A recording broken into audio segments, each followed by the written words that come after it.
If you can't commit to Jacob deGrom for the next 5 years of your baseball life, you might as well find something else to do.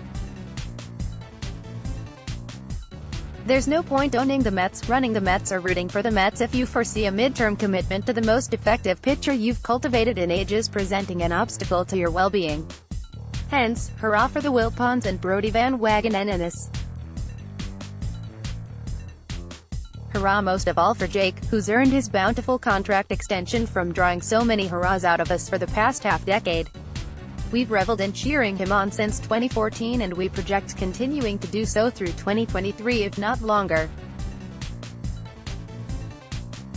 To borrow a phrase from Noah Syndergaard, this is what championship teams do. 5 years. A ton can go awry in 5 weeks with this team.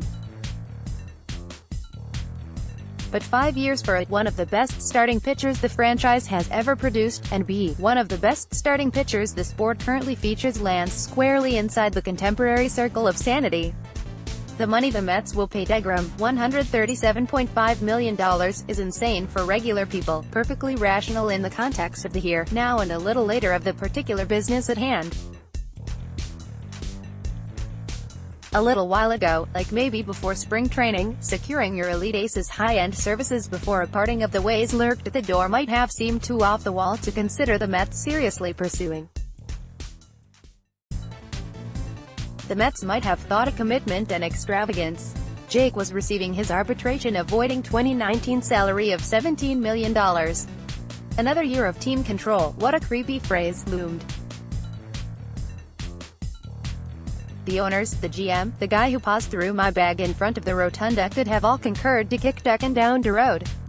Why decide to pay a player, even your premier player, when you don't absolutely have to make that decision? deGrom could set his deadlines all he wanted. The Mets could calmly cop to mulling their options regardless and the season would come along, deal or no deal, gripes from the likes of us notwithstanding. Team control would still be a year ahead in the no-loss column.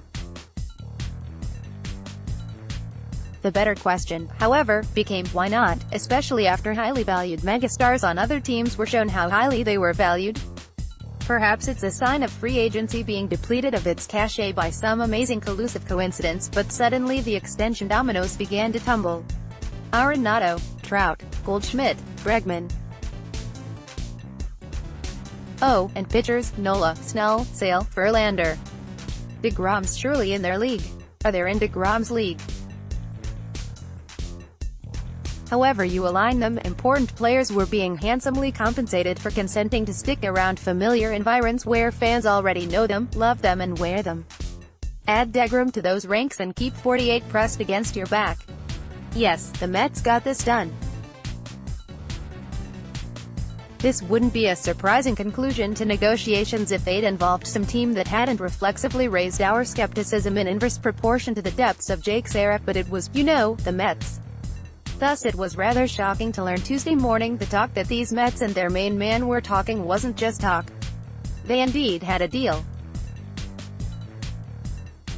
And we indeed have a race at the peak of his powers. Jacob deGrom probably can't pitch any better on a regular basis than he did in 2018. He doesn't have to.